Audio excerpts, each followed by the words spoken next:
See, protecting you from me says that you don't know what I'm capable of. Nowadays, people look at the outward appearance. But what if I was the guy that cheated on every woman that I've ever been with, and then you show up? Would you take me? What if I was a thief or a liar?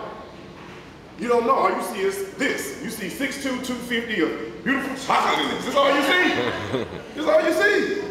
See, protecting you from me says I have to show you that I'm capable of loving you from day one. That you're capable, I'm capable, of being loved from day one. It says religion teaches that love suffers long. And I do this for my students. I say, what that means, young ladies, is that love is patient. Meaning if you tell your boyfriend you love him and he can't say it right back to you yet, you don't get mad at him. How dare you get mad at him because he can't say it yet, he's comfortable to say, I love you. It says, love is kind. That's my favorite one because I know a lot of people that say love hurts. How can love hurt? See, what I know very well is that nobody truly has a definition of what love is, so people use it against you. As a matter of fact, they don't use love against you, they use you against you. They say stuff like, I thought you loved me. When you said you love me, they're using your own words, your actions right against you to get whatever they want out of you. It says it's not envious, it's not inflated. It doesn't seek to be loved first, it's not easily provoked. And I love this one because I have to say this all the time to my students, don't test love. Don't be a fool, fellas. If you know good and well your girlfriend don't like somebody, don't take your time to go out your way to go stand over there by that girl just to see if your girlfriend will get mad at you or not. That's dumb. Don't do that. Young ladies, I say this all the time. Don't test love.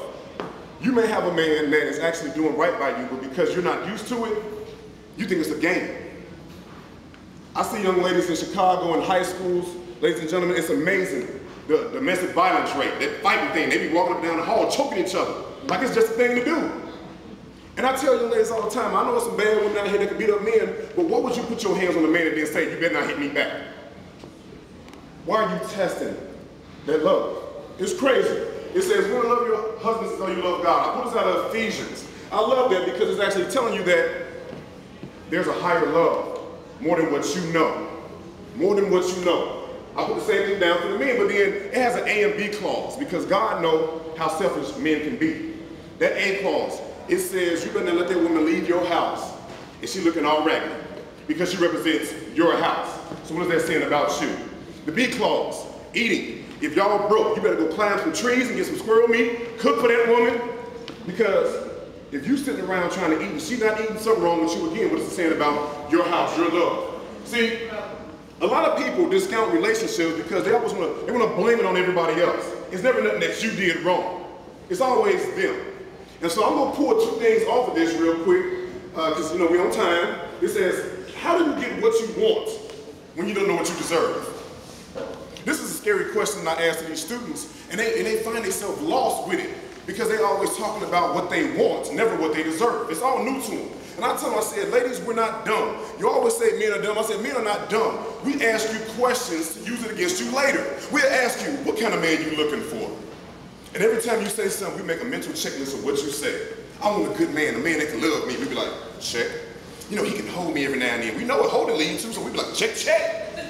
Somebody that can talk to me, check. So when you sit back and you say later, I can't, you don't even talk to me. We be like, well, maybe that situation you told me about your ex, and how you get on the phone with him, he can't communicate, he can't say anything to you. And every morning I get up and I ask you how you doing. And I text you all day long. And I call you on lunch. And I come by and I call. We use what you say against you. See, me, I love this statement right here. It says, I'm a king, not a man. I'll only tell you what I deserve. See, the one thing I know about men by age, you're grown 21, but I know a lot of grown men that are not right. Financially, they're 40 years old selling CDs out their trunk.